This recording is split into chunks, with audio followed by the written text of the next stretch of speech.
He loved to walk down the streets and say hello to people. You know, real hometown, small town stuff. And he never lost that capacity.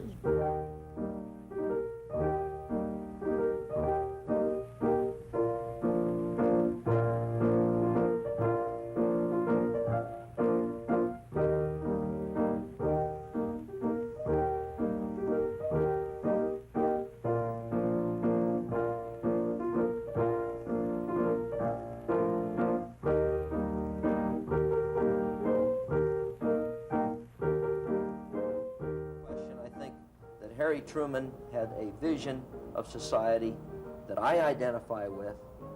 He was very decisive, very forceful, a strong leader.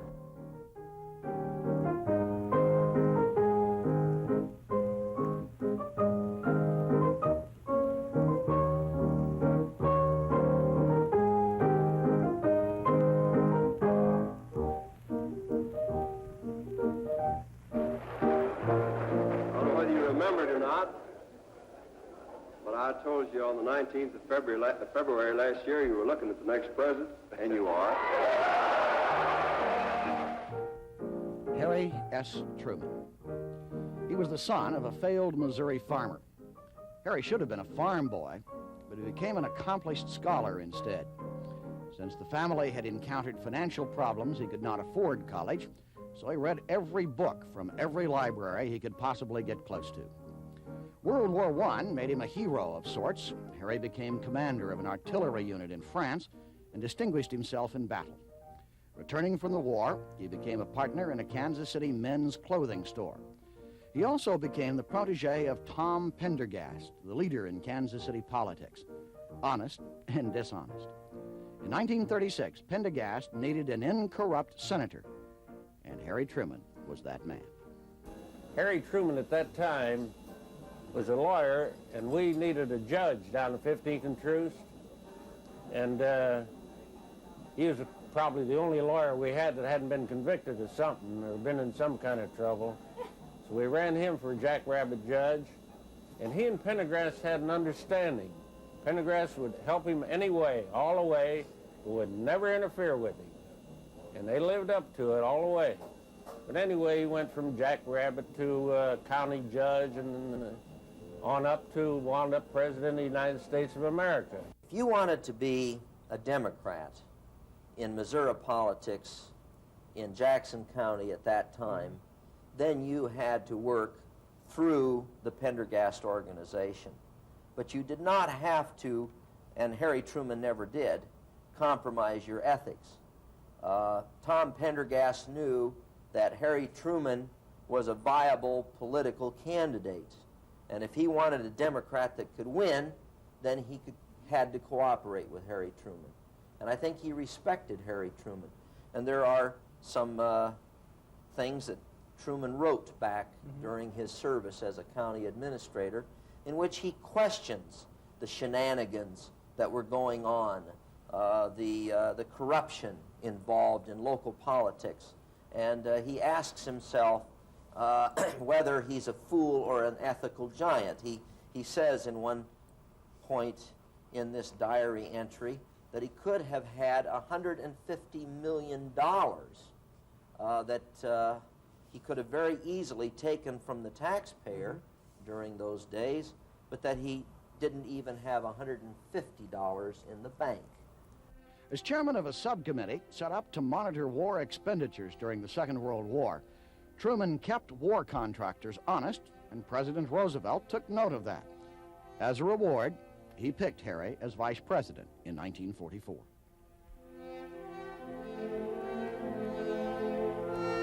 His looks were deceiving. He was a decision maker who looked like a bureaucrat, an indulgent father who looked like a demanding schoolmaster, an artillery commander who looked like a company clerk. But he was that rare man who knew himself and history. Truman knew what had to be done, and more importantly, perhaps, what he could do about it. I shall attempt, as I have attempted in these other crises, to meet your expectation. But don't expect too much of me.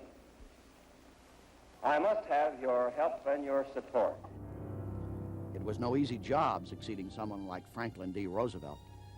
Truman explained to reporters that he felt as if 2 planets and a whole constellation had fallen on him overnight. In the early weeks of his presidency, he was placed in an encounter with 2 formidable allies, Stalin and Churchill, in that historic meeting at Potsdam.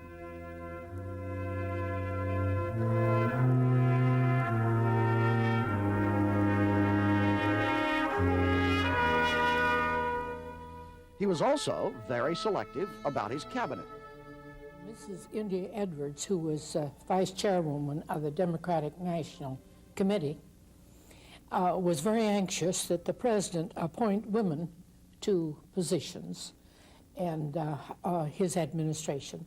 So she went to him and she said, I would like to have you appoint a woman in that position. And he said, well, that's all right. You find me someone who's qualified. Well, you see, I was a banker in a little town, and we had a grain elevator and a store, and some farms and such things. And when she took my name to him, he said, oh. He said, my brother Vivian is with the RFC in Kansas City, and I'll call him and have her checked out. Well, I've always said he called the right people.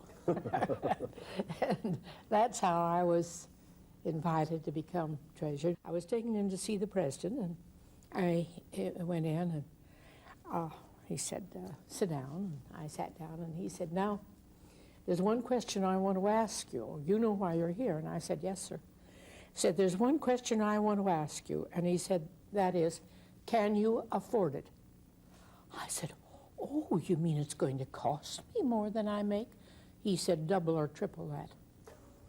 So my reply to him was, Mr. President, since I am the first woman who's ever had this opportunity, can I afford to say no?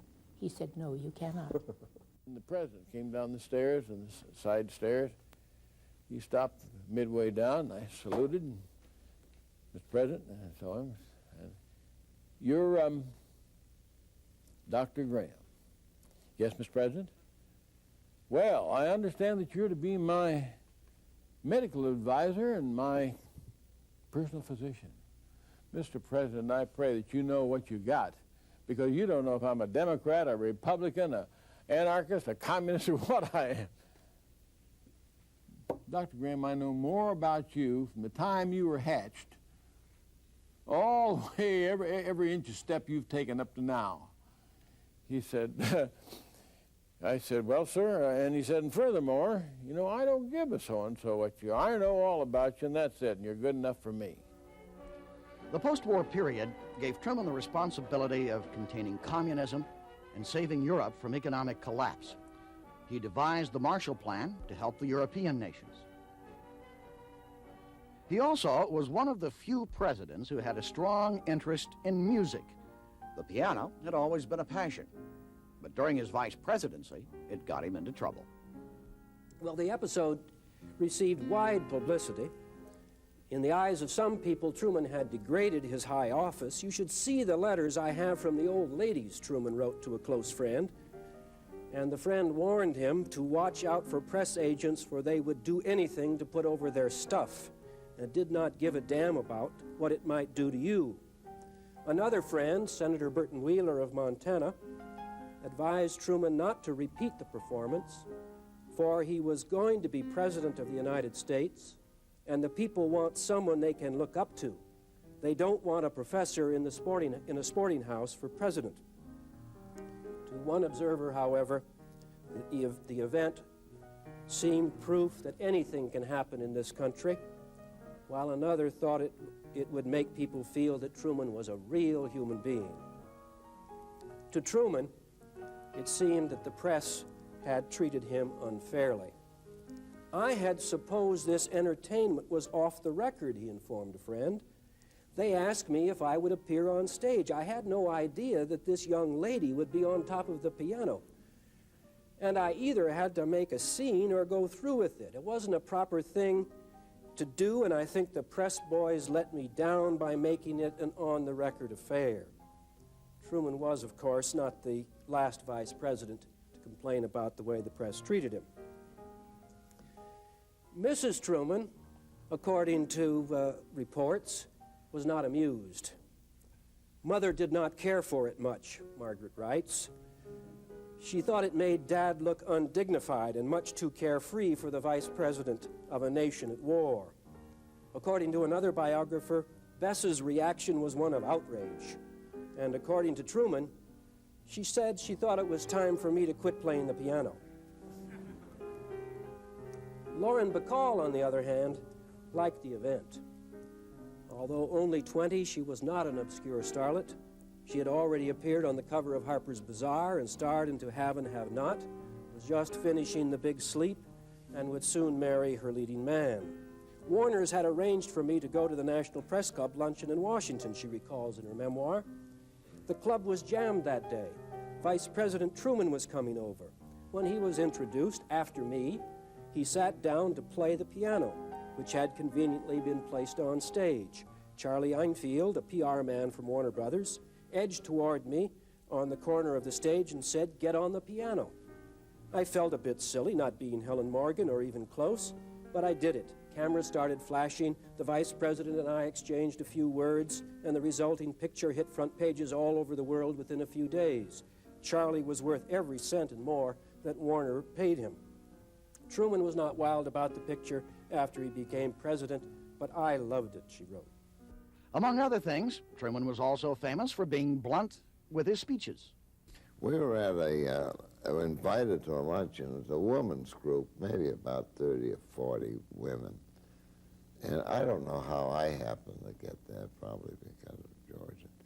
And he wasn't really acquainted with the women in this group. Mrs. Truman was there, and I was nearby him. There seemed to be a little bit of a lull, a dullness, in the gathering. And suddenly I saw him look around, and he took on a little mischievous grin. And I could just practically see the way he said, "I think I will liven this up and show them the real Truman that they have read about."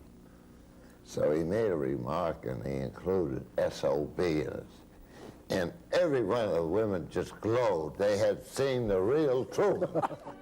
His bluntness occasionally rubbed off on his associates. In the year of '51, I had an invitation to go to Europe with Mrs. Edwards and some other very good friends of mine that I'd made in Washington. So I had never been to Europe, and I thought, well, this is time to go, so I went. And then we came back by boat, and I was paged. So I walked in, and here these men were sitting around, and they started asking me questions, and I realized it was the press. So I answered one or two questions, and then all of a sudden, it came to me what they were trying to find out was, had I paid for the trip or had the Treasury? And I said, I want to tell you something. I paid for every damn penny myself, and got up and walked out of the door. Well, newspapers came out and said the treasurer said that she paid for every cent herself, But newspaper man in Buffalo, New York, came out and said in the paper, the treasurer said she paid for every blankety blank, in the paper. So you know how Washington is, everyone's trying to cut your throat. If you're pretty close to the president or, feel like that. And someone took the paper to the president and said, see, that's what your woman treasurer, that's what she says. He read the article, and he said, that's my girl. America needs you, Harry Truman. Harry, could you please come home? Things are looking bad. I know you would be mad to see your favorite man prevail upon the land you love. We'd love to hear you speak your mind in plain and simple ways. Call a spade, just like you did back in the days. You would play piano, walk a mile. Speak of what was going down, honestly and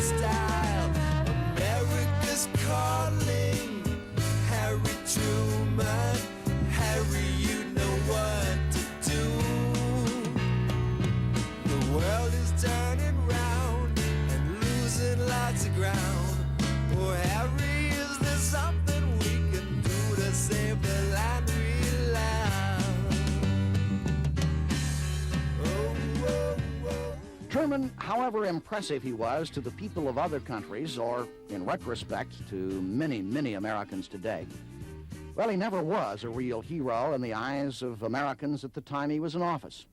Striking labor unions had put Harry in a position where he could not back down, and his move to seize the coal mines and the railroads as a solution put him in an unfavorable light. Harry Truman believed that he was the target of a publishing conspiracy. He got along fine with the working press, but he felt that the big newspaper chains, like the Hearst chain, were out to destroy him. And so over a quarter of the letters in the volume relate in some way to the press. And one letter in particular, I think, sums up his attitude about the press. He wrote it to a journalist in Washington after this journalist had written a very critical editorial about Mr. Truman. And he penned this letter and then decided, of course, not to mail it. And it goes, "My dear Mr. Kent, I've read your latest spasm in the Washington Star this morning. The prostitutes of the mind, in my opinion, and it's only one man's, are much more dangerous to the future welfare of mankind than the prostitutes of the body." He continues, he says, "The top mind prostituter was, of course, William Randolph Hearst. He was not only a top prostitute of the mind, he was the #1 whoremonger of our time." Well, he finishes this unmailed letter by saying to this journalist, "My suggestion to you is to read Matthew 5, 6, 7, and put your stones in your own pocket rather than throw them at your betters." When his popularity was at its lowest ebb and re-election seemed almost impossible, Truman took on an arduous and now legendary whistle-stop campaign, addressing crowds of any size in any town. He got his message to the people, and miraculously he won the election against Thomas E. Dewey. Around about 10 o'clock, I got a telegram which said that the election was over and that I should be congratulated on the fact that I had won the election. And apparently it was too bad, but it happened. They were going to put on the writers were going to put on a stage show for the president. And so anyway, they had Bill Robinson and Lena Horne and Ethel Waters and those kind of people around. But one night I was a little high and I got on the phone and I called Bill Boyle in Washington and said, "What about Julia Lee and Baby Lovett? When the pilots bring Truman in, they all come out to the place and enjoy themselves and everything." He said, "That's a hell of an idea." They wanted one black act. But anyway, so the next day he called me. He says, "The boss says okay." He says, "All expenses paid, bring them on up here." So when we got there, it was a White House Correspondents' Dinner is what it was. When we got there, Arthur Godfrey and Danny Kaye were just coming up at that time. That was back in '48. And they were on the same bill. Anyway, we got Baby and Julia up on the stage. Well, everybody was just allowed a few minutes. It was all timed down. But every senator, every congressman must have been a musician at one time or other. We could not get them off. Baby Lovett was playing Caravan, Julia Lee's doing her bit and all that. But anyway, when it was all over with, we all went back to Truman's bar room. He had his private bar room. There was Arthur, there was Danny and Julia and Baby and myself and the correspondence Secret Service people there. So we started drinking booze back there, and he was still drinking Pendergrass whiskey, old 1889, still drinking it. So I said to myself, I'm standing there, I said, "Look at here, a little old Jewish boy from an orphan home, standing here with the President of the United States of America, who's head of the whole world as far as I'm concerned." I said, "I wonder what words of wisdom he's got." And he turned around to me and he said, "Milt, they still got all them whores down around 14th and Cherry?" Some things used to bother him. By bother him, I mean We all have little idiosyncrasies. Some of it, it's manifest in little nervous mannerisms or one thing or another. And he wasn't one to worry, but when he get disturbed, he had a little congestion in his chest. And so much so that I remember Admiral Calvert came down to talk to me, or he wanted a special talk with me. He says, "Young man, it's unfortunate that you're so young." I said, "Why is that, Admiral, sir?" "Well, this president will never live through his office." "Why is that?" "Well," he said, "his lung is clouded." And so I told the president, and he said, "That old fool told me that a long time ago." He said, "I told that so-and-so that I was going to bury him." So that's the way it turned out, incidentally. In 1950, two Puerto Rican nationalists attempted to assassinate the president while he and his family were residing at Blair House, which became their home during the White House renovation. The nationalists saw the assassination attempt as a means of calling attention to their cause and advancing Puerto Rican independence. The assassins reached the step of Blair House, but a barrage of gunfire halted their progress. The attempt cost the life of Private Leslie Kofelt of the White House Police, who managed to also shoot and kill Gracilio Torresola, one of the assassins. Oscar Cazalo, the organizer of the attempt, was wounded, along with two Secret Service agents. Except for being momentarily awakened by the shooting and drawn to an upstairs window, Truman was never in the line of fire.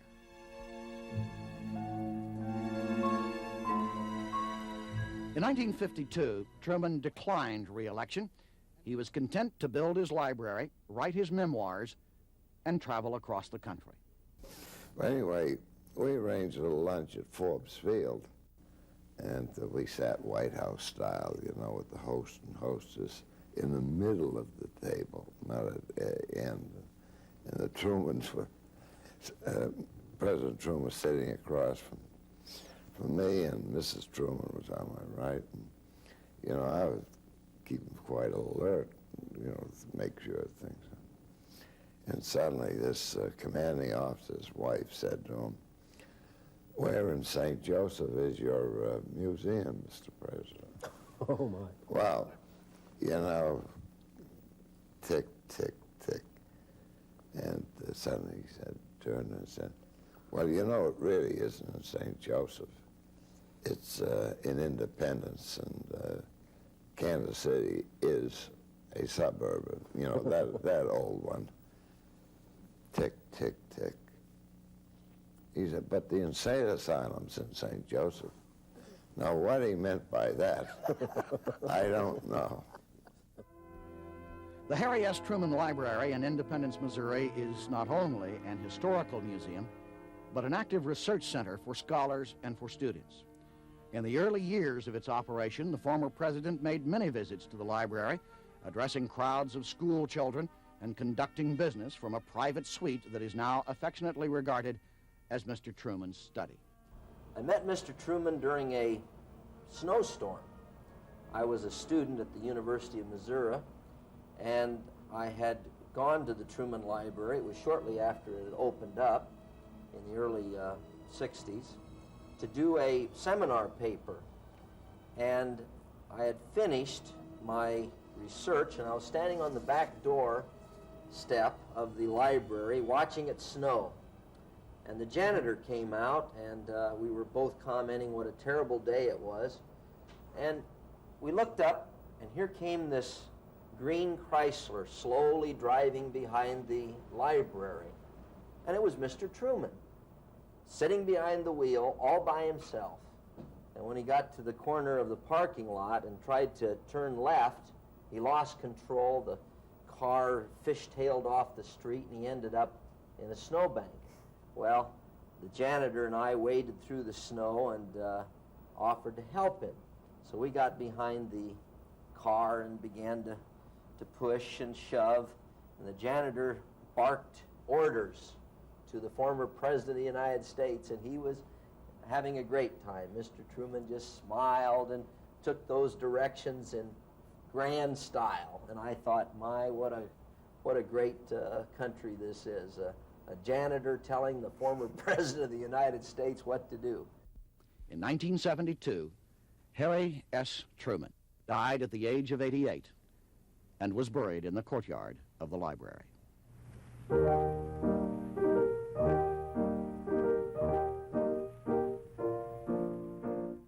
But he's a hell of a man. History is going to prove that he was one of the greatest presidents we ever had.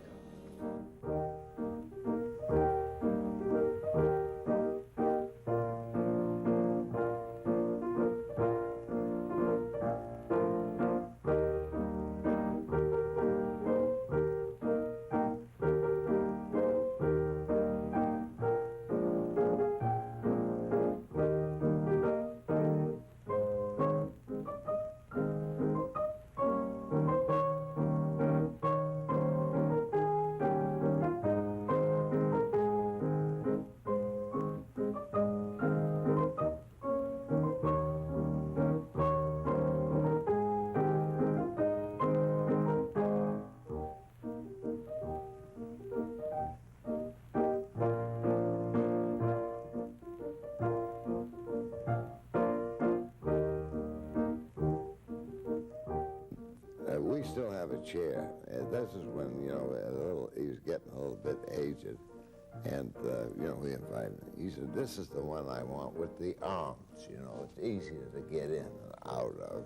And we still have that chair. We call it the Truman chair.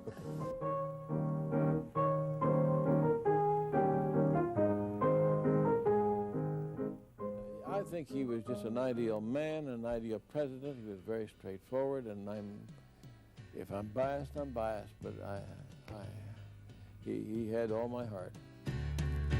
America needs you.